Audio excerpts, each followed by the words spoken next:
Hello दोस्तों, मैं आशीष कुमार स्वागत करता हूं आपके अपने यूट्यूब के जीनियस नॉलेज पर। तो आज के इस वीडियो पर देखेंगे इंडियन पॉलिटी के जो कि 40 मोस्ट इंपॉर्टेंट एमसीक्यू क्वेश्चंस को देखने वाले हैं, जो कि एग्जाम में बार बार पूछे जाते हैं। तो इन्हें आप जरूर रट लीजिएगा और अगर इसकी पीडीएफ चाहिए तो आपको हमारे टेलीग्राम ग्रुप या फिर व्हाट्सएप ग्रुप से जुड़ना पड़ेगा। इसके लिए लिंक आपको डिस्क्रिप्शन बॉक्स पर दे दी गई है, वहाँ से जाकर के आप हमसे कनेक्ट हो सकते हैं। साथ ही यहाँ पर आपको बता दें कि जो कि हमारे पास है इंडियन पॉलिटी एंड कॉन्स्टिट्यूशंस के जो कि हमारे पास है वन लाइनर क्वेश्चंस भी आपके चलाए जा रहे हैं। इसी के साथ चैप्टर वाइज भी क्वेश्चंस आपके चैप्टर वाइज जो कि आपको वीडियो दी जा रही हैं, तो आप उन्हें ज़रूर देखिएगा। अच्छे से अच्छे वे पे उन पर आपको बताया गया है कि क्या क्या हुआ था एक्ट के बारे में, और इसी के साथ भारत सरकार अधिनियम में जो कि कितने अधिनियम थे, ये सारी इन्फॉर्मेशन एक ही वीडियो में आपको बताई गई हैं। तो उन्हें ज़रूर जाकर के देखिएगा, जो कि आपको इसी चैनल के माध्यम से मिल जाएंगे। तो आइए हम लोग शुरू करते हैं क्वेश्चन नंबर 1। तो देखिए क्वेश्चन नंबर 1 हमारे पास है, अखिल भारतीय महासंघ स्थापित करने का प्रावधान शामिल किया गया था, तो किसमें किया गया था? तो भारत सरकार अधिनियम 1935 में जो कि हमारे पास है अखिल भारतीय महासंघ स्थापित करने का प्रावधान किया गया था। ऑप्शन इसका राइट आंसर हो जाएगा। इसी के साथ आइए बात कर लेते हैं यहाँ पर 2 नंबर का क्वेश्चन। 2 नंबर का क्वेश्चन हमारे पास है, भारतीयों को वर्ष 1947 के सार्वभौम सत्ता सौंपने की योजना निम्न में से किस नाम से जानी गई? तो माउंटबेटन योजना के नाम से जानी गई, क्योंकि उस समय जो गवर्नर जनरल थे माउंटबेटन थे, इस वजह से उस योजना को भी माउंटबेटन योजना कहते हैं, जो कि 1947 को सत्ता सौंपी गई थी जब भारतीयों को, तो माउंट जो कि हमारे पास है बेटन योजना के अंतर्गत सौंपी गई थी। इसी के साथ आइए बात कर लेते हैं 3 नंबर का क्वेश्चन। भारत का संविधान लागू होने तक स्वतंत्रता के पश्चात इसका शासन किसके अंतर्गत लाया गया, अर्थात किसके अंतर्गत चलाया गया? तो यह किसके अंतर्गत चलाया गया था कि जब 1935 हुई थी, तो 1935 में भारत सरकार अधिनियम के अनुसार चलाया गया था, अर्थात भारत सरकार अधिनियम पारित हुआ था। उसी के अनुसार जो कि हमारे पास है भारत का संविधान लागू होने के बाद भारत में जो कि भारतीयों को स्वतंत्रता के पश्चात उसका शासन चलाया गया था, किसके अंतर्गत? 1935 के भारत सरकार अधिनियम के अंतर्गत चलाई गई थी। इसके साथ आइए बात कर लेते हैं 4 नंबर का क्वेश्चन। तो 4 नंबर का क्वेश्चन है, कैबिनेट मिशन योजना के विषय में कौन सा सही है? देखिए कौन सा सही नहीं है और कौन सा सही है, तो ये तीनों सही थे लेकिन ये सही नहीं था। ऑप्शन ए अर्थात पाकिस्तान की स्वीकृति, ये सही नहीं था। ऑप्शन इसका राइट आंसर हो जाएगा। इसके साथ आइए बात कर लेते हैं यहाँ पर 5 नंबर का क्वेश्चन। तो 1946 का कैबिनेट मिशन जो कि हमारे पास है 3 मंत्रियों में गठित था, निम्नलिखित में से इसका सदस्य कौन नहीं था? तो इसका जो राइट आंसर हो जाएगा, लॉर्ड जो कि हमारे पास है एमरी नहीं थे। ऑप्शन इसका राइट आंसर हो जाएगा। और ये तीनों सदस्य थे, इसमें लॉर्ड जो कि हमारे पास है पैथिक लॉरेंस, इसी के साथ सर जो कि हमारे पास स्टेफर्ड क्रिप्स, इसी के साथ एवी जो कि अलेक्जेंडर, ये तीनों थे। इसी के साथ आइए बात कर लेते हैं यहाँ पर हम 6 नंबर का क्वेश्चन। तो मार्ग्यू जो कि चैम्सफोर्ड सुधार के प्रावधानों का सार क्या था? तो देखिए इसका जो सार था वो क्या था, तो इसका जो राइट आंसर हो जाएगा हमारे पास है प्रांतों का दोहरा शासन। ऑप्शन इसका राइट आंसर हो जाएगा, प्रांतों का दोहरा शासन था। इसी के साथ आइए बात कर लेते हैं यहाँ पर 7 नंबर का क्वेश्चन। तो 7 नंबर का क्वेश्चन है, 1909 में इंडियन जो कि हमारे पास है कैंसिल एक्ट में किस बात की व्यवस्था की गई थी? तो देखिए किस बात की व्यवस्था की गई थी, तो सांप्रदायिक प्रतिनिधित्व की व्यवस्था की गई थी। किसके एक्ट के? तो 1919 में इंडियन काउंसिल एक्ट के तहत की गई थी। इसी के साथ आइए बात कर लेते हैं यहाँ पर 8 नंबर का क्वेश्चन। तो 8 नंबर का क्वेश्चन हमारे पास है, मुसलमानों के लिए अतिरिक्त निर्वाचन मंडल प्रारंभ में किसके द्वारा लाया गया था? तो क्रिप्स मिशन या फिर यहाँ पर देखिए भारत सरकार अधिनियम दिया गया है, मार्ग्यू चैम्सफोर्ड सुधार दिया गया है और मार्ले मिंटो सुधार दिया गया है। तो ये ऑप्शन डी इसका राइट आंसर हो जाएगा, मार्ले मिंटो सुधार 1909 में जो कि हमारे पास है मुसलमानों के लिए अतिरिक्त निर्वाचन मंडल प्रारंभ करने के लिए जो कि लाया गया था। इसी के साथ आइए बात कर लेते हैं यहाँ पर 9 नंबर का क्वेश्चन, मार्ले मिंटो सुधार बिल किस वर्ष पारित किया गया था? तो 1909 में ही पारित किया गया था, 1909 में ही पारित किया गया था। तो इसका जो राइट आंसर हो जाएगा ऑप्शन डी हो जाएगा। इसी के साथ आइए बात कर लेते हैं 10 नंबर का क्वेश्चन। तो मार्ले मिंटो सुधार का उद्देश्य क्या था? देखिए जो मार्ले मिंटो सुधार है उसका जो उद्देश्य था, अर्थात मिंटो जो कि मार्ले सुधार का उद्देश्य था, जो कि हमारे पास है पृथक निर्वाचन प्रणाली। ऑप्शन इसका राइट आंसर हो जाएगा, पृथक निर्वाचन प्रणाली। इसी के साथ आइए बात कर लेते हैं अगला क्वेश्चन। तो अगला क्वेश्चन हमारे पास है यहाँ पर, महारानी विक्टोरिया को भारत का सम्राज्ञी नियुक्त किया गया। तो महारानी विक्टोरिया को भारत का सम्राज्ञी कब नियुक्त किया गया? तो 1858 में नियुक्त किया गया। ऑप्शन बी इसका राइट आंसर हो जाएगा।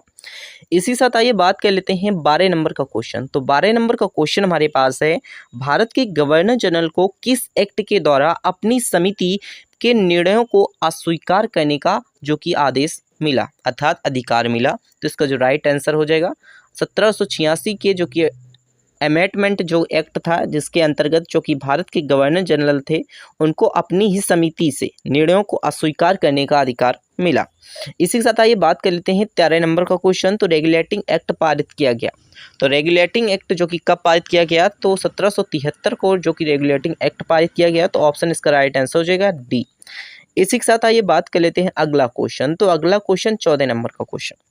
14 नंबर का क्वेश्चन है, निम्नलिखित में से किस अधिनियम द्वारा भारत के गवर्नर जनरल को अध्यादेश जारी करने का जो कि शक्ति प्रदान की गई। तो इसका जो राइट आंसर हो जाएगा ऑप्शन ए हो जाएगा। भारतीय जो कि परिषद अधिनियम जो कि 1861 के तहत जो कि हमारे पास है भारत के गवर्नर जनरल को अध्यादेश जारी करने की शक्ति प्रदान की गई। इसी के साथ आइए बात कर लेते हैं 15 नंबर का क्वेश्चन। तो 15 नंबर का क्वेश्चन है, डॉक्टर बी आर अम्बेडकर और महात्मा गांधी के मध्य सन 1932 में हस्ताक्षरित पूना समझौते के प्रावधान में क्या था। तो इसमें जो प्रावधान था उसमें क्या था कि निम्न वर्ग के लिए आरक्षण सहित जो कि संयुक्त निर्वाचन क्षेत्र का, जिसके अंतर्गत जो कि डॉक्टर भीमराव अम्बेडकर और महात्मा गांधी के मध्य 1932 में जो कि एक हस्ताक्षरित पूना समझौता हुआ था। तो इसी के साथ आइए बात कर लेते हैं 16 नंबर का क्वेश्चन। तो 16 नंबर का क्वेश्चन है, निम्न में से किस अधिनियम में केंद्र में द्वैत शासन प्रणाली को स्थापित किया गया। तो किस अधिनियम के द्वारा, भारत शासन अधिनियम 1935 के द्वारा जो कि हमारे पास है अधिनियम को जो कि हमारे पास है केंद्र में द्वैत शासन प्रणाली को स्थापित किया गया। तो देखिए भारत शासन अधिनियम मोस्ट इंपॉर्टेंट हो जाता है 1935, ये मोस्ट इंपॉर्टेंट हो जाता है। इसी के साथ आइए बात कर लेते हैं अगला क्वेश्चन। तो अगला क्वेश्चन हमारे पास है 17 नंबर का क्वेश्चन। 17 नंबर का क्वेश्चन हमारे पास है, संघीय प्रणाली का पहला प्रयास भारत सरकार अधिनियम द्वारा जो कि अधिनियम में किस सन में किया गया। तो 1935 में किया गया। ऑप्शन से इसका राइट आंसर हो जाएगा 1935 में किस सन में किया गया। तो 1935 में किया गया। क्या किया गया, तो संघीय प्रणाली का पहला प्रयास भारत सरकार अधिनियम द्वारा किया गया। इसी के साथ आइए बात कर लेते हैं 18 नंबर का क्वेश्चन। तो किस अधिनियम जो कि हमारे पास है की प्रमुख विशेषताएं प्रांतीय स्वतंत्रता थी। तो किस अधिनियम में थी, तो इसका जो राइट आंसर हो जाएगा 1935 के अधिनियम में थी कि जो कि हमारे पास है जो कि प्रमुख विशेषता प्रांतीय स्वतंत्रता थी। इसी के साथ आइए बात कर लेते हैं 19 नंबर का क्वेश्चन। तो 19 नंबर का क्वेश्चन हमारे पास है, भारत में सचिव का पद किसके द्वारा नियमित किया गया। तो देखिए भारत में जो सचिव का पद था वो किसके द्वारा नियमित किया गया, किस अधिनियम के अंतर्गत नियमित किया गया। तो भारत सरकार अधिनियम 1858 के तहत जो कि हमारे पास है भारत में सचिव का पद निर्मित किया गया। देखिए सचिव किसे कहते थे, जब गवर्नर जनरल को ही सचिव कहते थे, बस थोड़ा चेंज हो गया था कि पहले गवर्नर जनरल कहते थे अब सचिव कहते थे। इसी के साथ आइए बात कर लेते हैं अगला क्वेश्चन। तो अगला क्वेश्चन हमारे पास है 20 नंबर का क्वेश्चन। 1922 में निम्नलिखित में से किसके द्वारा उद्गार व्यक्त किया गया कि भारतीय संविधान भारतीयों के इच्छा अनुसार होगा। देखिए यह महात्मा गांधी जी द्वारा कहा गया था कि जो भारतीय संविधान होगा वो भारतीयों के इच्छा अनुसार होगा। 1922 ईस्वी में कहा गया था, किसके द्वारा, महात्मा गांधी जी द्वारा कहा गया था। इसी के साथ आइए बात कर लेते हैं अगला क्वेश्चन। तो अगला क्वेश्चन हमारे पास है 21 नंबर का क्वेश्चन।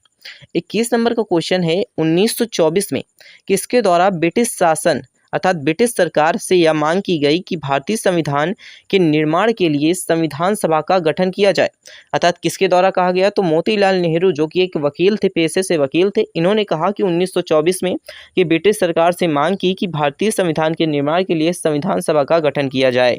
इसी के साथ आइए बात कर लेते हैं 22 नंबर का क्वेश्चन। तो 22 नंबर का क्वेश्चन हमारे पास है, यहाँ पर संविधान सभा के विचार का औपचारिक रूप से प्रतिपादन किसके द्वारा किया गया। तो देखिए हमारे पास है M.N. रॉय अर्थात ऑप्शन सी M.N. रॉय द्वारा जो कि भारतीय संविधान के विचार का औपचारिक रूप से प्रतिपादन किया गया। इसी साथ आइए बात कर लेते हैं 23 नंबर का क्वेश्चन। तो 23 नंबर का क्वेश्चन है, संविधान सभा को जो कि हमारे पास है किसने मूर्त रूप प्रदान किया। तो देखिए संविधान सभा को किसने मूर्त रूप प्रदान किया, तो जवाहरलाल नेहरू। ऑप्शन इसका राइट आंसर हो जाएगा ए, जवाहरलाल नेहरू ने संविधान सभा को जो कि हमारे पास है मूर्त रूप प्रदान किया। इसके साथ आइए बात कर लेते हैं 24 नंबर का क्वेश्चन। तो 24 नंबर का क्वेश्चन है, कांग्रेस ने किस वर्ष किसी प्रकार के बाह्य हस्तक्षेप के बिना भारतीय जनता द्वारा संविधान के निर्माण की मांग को लेकर के प्रस्ताव पारित किया था। तो इसका जो राइट आंसर हो जाएगा 1936 में, जो कि 1936 में अर्थात ऑप्शन बी 1936 में जो कि बाह्य हस्तक्षेप के बिना भारतीय जनता द्वारा संविधान के निर्माण की मांग को लेकर के प्रस्ताव पारित किया गया था। इसी के साथ आइए बात कर लेते हैं यहाँ पर 25 नंबर का क्वेश्चन। तो 25 नंबर का क्वेश्चन है, 1938 में किस व्यक्ति ने वयस्क मताधिकार के आधार पर संविधान सभा का गठन की मांग की। तो देखिए 1938 में जो कि हमारे पास है वयस्क मताधिकार अर्थात 18 वर्ष के आधार पर जो कि हमारे पास है संविधान सभा में किस गठन के आधार पर मांग की गई, तो इसका जो राइट आंसर हो जाएगा जवाहरलाल नेहरू ने मांग रखी थी। जवाहरलाल नेहरू ने 1938 में जवाहरलाल नेहरू ने जो कि वयस्क मताधिकार के आधार पर संविधान सभा की गठन की मांग रखी थी। ऑप्शन डी इसका राइट आंसर हो जाएगा। इसके साथ आइए बात कर लेते हैं यहाँ पर 26 नंबर का क्वेश्चन। तो 26 नंबर का क्वेश्चन हमारे पास है वर्ष 1942 को किस योजना के तहत यह स्वीकार किया गया कि भारत में एक निर्वाचित संविधान सभा का गठन होगा जो कि हमारे पास युद्धोपरांत संविधान का निर्माण करेगी। तो देखिए यह है क्रिप्स योजना। क्रिप्स योजना के अंतर्गत कहा गया था कि 1942 में कहा गया था कि जो हमारे पास है योजना के तहत स्वीकार किया गया था कि भारत में एक निर्वाचित संविधान का गठन होगा जो कि हमारे पास युद्धोपरांत संविधान सभा का निर्माण करेगी। अर्थात 1942 में इनका मन था युद्ध करने का, अर्थात अंग्रेजों से लड़ाई करने का, लेकिन लड़ाई नहीं हुई। अच्छे से यहाँ पर देखिए संविधान जो कि हमारे पास है भारत का संविधान बना और भारत का संविधान बनते ही यहाँ पर स्वतंत्रता मिली और स्वतंत्रता के साथ आज तक हम एक अच्छे से वेग के साथ जी रहे हैं। तो इसी के साथ आइए बात कर लेते हैं यहाँ पर 27 नंबर का क्वेश्चन। तो संविधान सभा के गठन की मांग सर्वप्रथम 1895 में किसके द्वारा प्रस्तुत की गई? तो देखिए यहाँ पर 1895 में बाल गंगाधर तिलक द्वारा प्रस्तुत की गई। तो ऑप्शन इसका राइट आंसर हो जाएगा बाल गंगाधर तिलक द्वारा प्रस्तुत की गई। इसी के साथ आइए बात कर लेते हैं अगला क्वेश्चन। तो अगला क्वेश्चन 28 नंबर का क्वेश्चन, भारत की संविधान सभा गठित करने का आधार क्या था? तो देखिए भारत की संविधान सभा का गठित करने का आधार था कैबिनेट मिशन प्लान अर्थात 1946 में जो कि एक प्लान बनाया गया था जिसे कैबिनेट मिशन प्लान कहा गया, जिसके अंतर्गत भारत में संविधान सभा गठित करने का आधार रखा गया था। इसी के साथ आइए बात कर लेते हैं 29 नंबर का क्वेश्चन है भारत की संविधान सभा किसके अनुसार गठित की गई? देखिए भारत की जो संविधान सभा थी वो कैबिनेट मिशन योजना के अनुसार गठित की गई। तो ऑप्शन इसका राइट आंसर हो जाएगा ए। इसी के साथ आइए बात कर लेते हैं यहाँ पर 30 नंबर का क्वेश्चन। 30 नंबर का क्वेश्चन है सन 1936 में भारतीय राष्ट्रीय कांग्रेस द्वारा संविधान सभा के गठन की मांग कहाँ पर हुई और अधिवेशन में रखी गई? तो कहाँ पर रखी गई? तो इसका जो राइट आंसर हो जाएगा फैजपुर में रखी गई, अर्थात फैजपुर में 1936 में जो कि भारतीय राष्ट्रीय कांग्रेस द्वारा संविधान सभा के गठन की मांग अधिवेशन में रखी गई। इसी के साथ आइए बात कर लेते हैं अगला क्वेश्चन। तो अगला क्वेश्चन हमारे पास है यहाँ पर 31 नंबर का क्वेश्चन। तो आइए देखते हैं 31 नंबर का क्वेश्चन, कैबिनेट मिशन योजना के अनुसार संविधान सभा में कुल कितने सदस्य होते हैं? तो देखिए कुल कितने सदस्य होते थे, तो इसका जो राइट आंसर हो जाएगा हमारा ऑप्शन हो जाएगा 389 जो कि कैबिनेट मिशन योजना के अनुसार संविधान सभा में कितने सदस्य होते हैं? तो 389 सदस्य होते हैं। ऑप्शन बी इसका राइट आंसर हो जाएगा। इसी के साथ आइए बात कर लेते हैं 32 नंबर का क्वेश्चन। तो 32 नंबर का क्वेश्चन है प्रस्तावित मूल संविधान में कुल सदस्यों का विभाजन किस प्रकार होना सुनिश्चित किया गया? तो देखिए किस प्रकार सुनिश्चित किया गया, तो उपयुक्त सभी इसका राइट आंसर हो जाएगा। मुख्य कमिश्नरी क्षेत्र में 4 प्रतिनिधि और इसी के साथ ब्रिटिश प्रांतों में 292 प्रतिनिधि और देशी रियासतों में 93 प्रतिनिधि जो कि हमारे पास है प्रस्तावित मूल संविधान में कुल सदस्यों का विभाजन किया गया।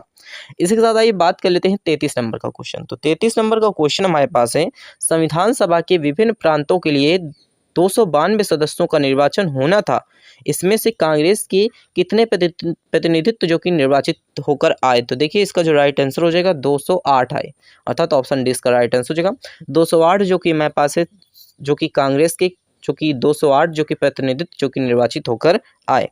इसी के साथ आइए बात कर लेते हैं 34 नंबर का क्वेश्चन। तो संविधान सभा में किस देशी रियासत के प्रतिनिधित्व ने भाग नहीं लिया था? तो देखिए किसने नहीं लिया, तो हैदराबाद के जो कि मेरे पास है हैदराबाद ने भाग नहीं लिया था। इसी के साथ आइए बात कर लेते हैं अगला क्वेश्चन। तो अगला क्वेश्चन हमारे पास है 35 नंबर का क्वेश्चन, बी.आर. अम्बेडकर का संविधान सभा में निर्वाचन हुआ था, तो कब हुआ था? तो इसका जो राइट आंसर हो जाएगा पश्चिम बंगाल से, जो कि हमारे पास है बी.आर. अम्बेडकर के संविधान सभा का निर्वाचन पश्चिम बंगाल में हुआ था। ऑप्शन डी इसका राइट आंसर हो जाएगा। इसी के साथ आइए बात कर लेते हैं 46 नंबर का क्वेश्चन, मुस्लिम लीग ने किस कारण संविधान सभा का बहिष्कार किया? देखिए मुस्लिम लीग ने जो कि हमारे पास है किस कारण संविधान सभा का बहिष्कार किया, तो इसका जो राइट आंसर हो जाएगा मुस्लिम जो कि हमारे पास है लीग मुसलमानों के लिए जो कि एक अलग संविधान सभा चाहता था, इसके लिए जो कि हमारे पास है बहिष्कार किया गया। इसी के साथ आइए बात कर लेते हैं 37 नंबर का क्वेश्चन। तो संविधान सभा का चुनाव निम्न में से किस आधार पर हुआ? तो संविधान सभा का चुनाव हुआ था जो कि हमारे पास है वर्गीय मताधिकार के आधार पर हुआ था, अर्थात ऑप्शन इसका राइट आंसर हो जाएगा।